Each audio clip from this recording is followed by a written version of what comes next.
For pain or discomfort across the back of the neck, we're going to target our cervical dorsal rami cutaneous branches in this one. So originating from our middle to lower cervical nerve roots and supplying an area of skin over the back of the neck, like you can see here in the image. So for this application, we're going to measure and cut two 15 centimeter Y strips approximately. That would of course change depending on how tall your patient or person in front of you is. We're going to tear the paper backing across the base of the tails of one of those strips, and we're going to anchor it on the region where the neck meets the upper thorax, so our cervicothoracic junction, like you can see in the picture here. And we're going to have those tails directed across the spine in the opposite direction towards the base of the skull, that mastoid process just behind the ear. We're wanting the tape to end below the hairline. So if you need to start the tape a little bit lower, then start it a little bit lower down onto the thorax so we don't run the tape into the base of the hair. If you need to check it, just have the person bend their neck forwards first and measure that strip, making sure you're not cutting it too long. So we're going to have the person flex their neck forwards, bringing that tissue onto stretch. And we're going to peel the paper backing away from one of those tails, leaving about 5 centimeters to hold onto.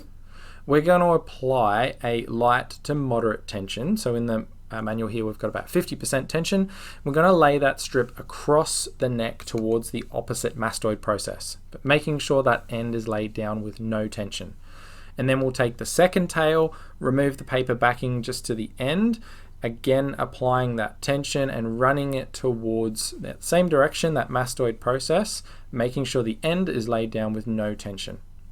Then we're going to take our second Y strip, tear the paper backing across the base of the tails, and anchor on the opposite side of the neck or upper back to where we did on that first strip, so about the same level, directed perpendicular, so it's going to look like a bit of an X when this is complete. So we'll take the paper backing away from one of those tails, just leaving the end to hold on to, and we're going to run that across the neck towards the opposite mastoid process or back of the ear with no tension on the end of that strip. So about 50% through the strip, no tension on the end.